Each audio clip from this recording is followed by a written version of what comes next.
Greetings. Let's talk. So, on the list of things that we talk about way too much, and we don't explain anywhere near enough, is court. What's court? Why do we have to go to court? What is this thing that everyone's supposed to do? I think even our newest members probably have some working idea of what court is because we talk about it so much, and a couple of them have been to court. You know, it's we all get together and we go to this place. We sit down, and the local rulers or maybe the crown are there. They'll sit at the front, and their herald will open court, and they're going to read some announcements and make some announcements, and they're going to call people in, and they're going to give out some awards, and then the herald will close court, and usually there's a lot of clapping and cheering and all of that. And as lethargic a description as that is, that's not inaccurate. That's a good functional breakdown of what we do in court. And I've heard it given that way, or some variation of that, a lot. But it doesn't talk about why. Why do we go to court? Why do we ask people to go to court? What is going on? So, first of all, understand that SCA courts are modern SCA courts are directly shaped by previous SCA courts. If you go to my local baronies courts, there are a lot of things we do that have some nuance and have some details to them, have some traditions to them, which are shaped by the courts and the practices of the leaders that came before them. Wiesenfeuer has its own traditions, Namron has its own traditions, Northkeep has its own traditions, Eldon Hills has theirs, and so on.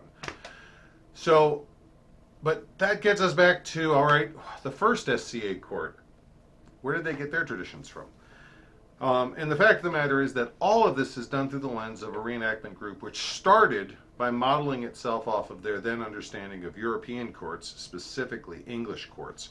And it's kind of grown from there. Of course, we now are considered a worldwide reenactment group, so courts or court-like activities from anywhere in the world that we can document are available for inspiration. But you get the idea. That is a large part of what shapes how an SCA court works. So everything else going forward in this conversation, understand we're going through that lens of we're trying to do it like they did in the Middle Ages. And saying the Middle Ages, of course, is a moving target that changes as we learn more about the Middle Ages, which is why I do that. Court, first and foremost, is a place of business.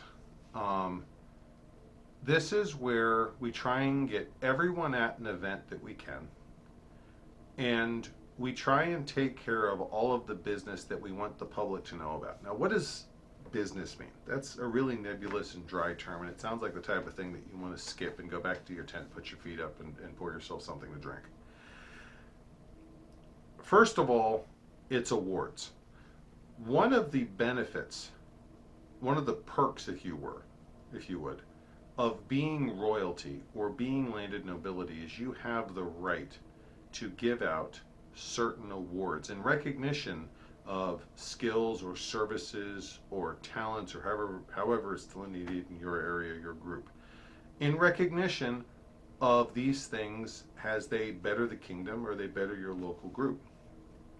And court is the mechanism by which those are given out. Because that is a place to have a large audience, is a place to make sure the person you're trying to call in is there. And it gives you, from a legal standpoint, it gives you the court, it gives you witnesses to what's going on, it gives you the person you're calling up. It gives you probably the artisan that's painted the scroll or the artisan that's made the insignia. There's a very good chance all these people are going to be there. So it gives you a very communal experience for their excellencies or their majesties to give out an award, whether that's an award of arms, an armiger, or it's a peerage. You know, those are two radically different ceremonies with radically different emotional impacts. But they both strive for a lot of the same metrics of you need an audience, you want your friends there to see it, you want to have as many artisans who are part of it there. All of that goes into that. Also, uh, to be a little cliche about it, there's a metric of you want people to see good things happening to good people. When you call someone up to be recognized for outstanding work in the chivalric arts, or outstanding work in the arts and sciences, or outstanding work in the services, or in equestrian, or archery, or whatever field or subfield or category you want people there to have the communal experience of seeing someone who is awesome have something awesome happen to them. And having the crown or having their excellencies call you into court and say, you do these awesome things, we are giving you this award. That gives everyone a chance to celebrate together. It's a communal experience. And if someone has no idea who this person is, seriously, if someone has no idea who the hell is this, watching everyone else celebrate and cheer is a good indicator that, well, maybe I want to go get to know this guy. You know, it's not impossible. It's probably a good idea. So there's that communal experience for awards. That's definitely an important part of court. Um, there is the more immediate part where very important announcements tend to be made at court. Now, sometimes those very important announcements are frankly event ads. Announcements, back before COVID, back before we moved as hard to the internet as we did, court was where you found out about, you know, got first announcements on major upcoming events, or some of the early announcements about changes to events.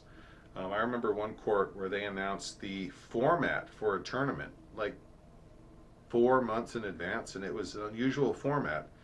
And that gave a lot of us, especially me when I was fighting at the time, I'm like, okay, I need to brush up on a few things the next couple practices if I want to be even remotely competitive there. So that's another thing, is lots of announcements. Now, other announcements that come in there. Sometimes we have really important stuff like changes to kingdom law. The Kapora says that any change to kingdom or society law has to be read into court. So there may be a time where you hear the following changes have been made into kingdom law, and they'll read. And sometimes it's kind of dry passages, but it's important that that information be accessible.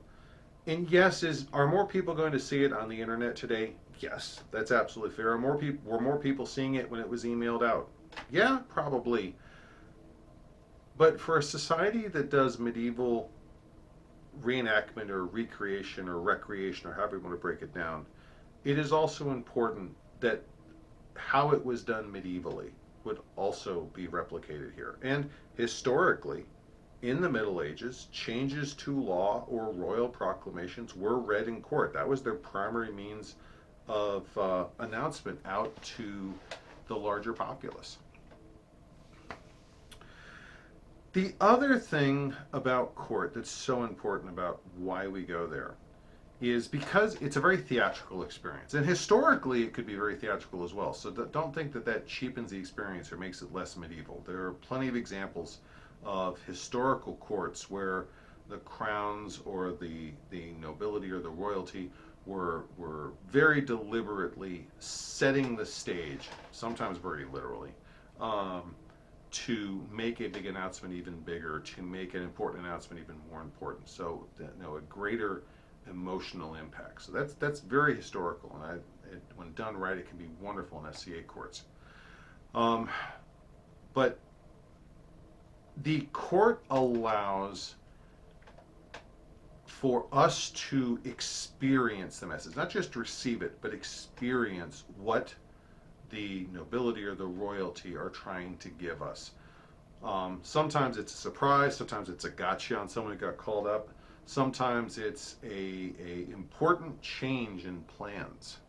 I was actually at a court, it was a major war, and they announced that one of the other side's allies had changed sides, and they were going to fight with us the next day. I was like, oh yeah, and we all, and I would have found that out if I'd showed up the next day in armor, But we all got to sit around and cheer about that for a solid 5 minutes. That was actually kind of funny. It was fun, I should say.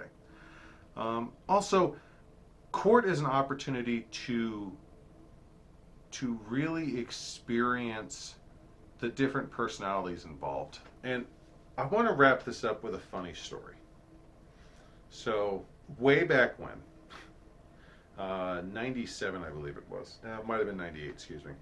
I was at a baronial event, and the landed baron was there with his girlfriend, because the baroness he was sitting sitting the thrones with was not his romantic partner, and there was a bit of a miscommunication about who was sitting where at feast that night, and a couple of feathers got ruffled, and I'll never forget I think it was a friend of the lady in question went into court and made this big announcement about how you have slighted the dignity of one of my dear friends, and my household declares war on your barony.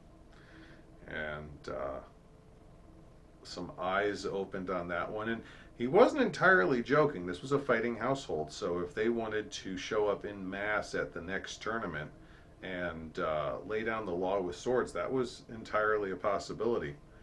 And that we all got to laugh about that. But then from the back of the room, someone, part of that household, stands up and starts chanting, "War, war, war, war," and a whole bunch of other people started chanting "war," and I'm in the middle of all this, going, "Wow, this is getting intense." Well, then the crown, because there was crown presence at that event, stood up and said, "Well, hold on. If this household is going to declare war on the barony, that is crown lands, which means I will then be able to summon all of the forces of the kingdom to fight on the side of the barony to preserve their dignity." And from the back of the room, the guy who'd been chanting "war, war, war," he goes, "Police action!" Whole back of the court cracks up. And I'm comfortable telling that story because it was so long ago. But court is an experience. And is it sometimes boring? Yes, it absolutely is boring. Is it sometimes a pain in the neck to get to it? Yeah. Do you always have to be wearing your best outfit? No. I mean, it's nice. They usually try and schedule most courts, at least where I'm at. So whatever the last activity was, you have some time to run back to your tent, maybe grab a shower, get some nice garb on. But do you have to put on your best garb? No. Just put on something that's halfway presentable and intact, and go attend. It's more important that you are there than you looking nice. But it is an experience. It is a chance to learn about the different personalities at that event. It's a chance to see people interact. It's a chance to experience the communal joy and celebration of awards being given and titles being handed out and championships being named. Courts are where those things happen. And last but not least, it is a chance to meet people. Whether you're standing off to the side or whether you're sitting in the middle of the audience, chances are really good that you're going to be sitting next to or staying next to or walking next to someone you haven't met before. It's a chance to exchange names. It's a chance to experience something different, something new with someone else who's probably new as well. And last but not least, for me, I know the thing that I most love about court is when it is someone I know who's called up there, when it is a friend or someone I respect deeply. Watching them get called into court, watching them get recognized for something awesome, that is an amazing experience, and that is something that every chance I've had to see one of my friends have those moments, I'll take that. I'll take that over just about anything else, because I'm watching something good happen to a dear friend, and that's very important to me. So, could I go off deeper onto this? Could we talk about this for a while? Yeah, absolutely we could. And I could seriously talk about courts and their history and their functionality and just the Outstanding traditions alone for 2 or 3 hours. You don't want that, I don't want that, but there's a lot there. What I'm hoping I add to this conversation is you have a little better understanding of the why of why we go to court. And maybe that'll help shape your decisions the next time you get the opportunity to actually go to court. So, until next time, I'll see you at the next event. Goodbye and God bless.